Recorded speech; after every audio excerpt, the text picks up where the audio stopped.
که څوک خاندي که څوک جاړي پکې اوسي که څوک خاندي که څوک جاړي پکې اوسي د یو بل نه مینې غواړي پکې اوسي پښتونخوا د تل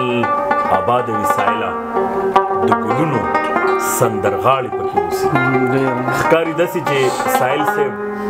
داسې سکندر په شان سندرغاړي لیدلی او دا شعر لیکلی دی یقینا چې سکندر خان د صوابۍ او د ټولې پښتونخوا د ګلونو سندرغاړی دی او په امنزار ټي وي باندې په لومړي ځل تاسو سکندر خان اورئ د ساحل صاحب یو څو شعرونه دغې ځوان فکره سندرغاړي ته چې ډېر ښه انتخاب کوي د شعرونو چې بېماني ټکي له چې وخاندې معنه پیدا کړي بېماني ټکي له چې وخاندې معنه پیدا کړي څه په یوه کې راته بله افسانه پیدا کړي دا داسې ده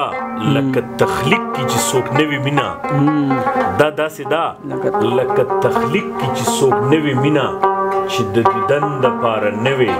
بهانه پیدا کړي ساز به یې زړونه سیزي سوز به یې بڼونه سیزي په خپله ژبه کې که خپله ترانه پیدا کړي او که د ساحل کتاب د چرته نه په لاس درغې دا داسې ده لکه د مینې خزانه پیدا کړي دا داسې ده لکه چې پټه خزانه پیدا کړي د ساحل صاحب دغه ټول شعرونه سکندر خان د صوابۍ ځوان تکړه او ډېر ښایسته سندرغاړی او دې سره ډېر زیات هنرمندان زمونږ دیار استاد په طبله باندې او زمونږ راجو علي خان خو په راجو استاد باندې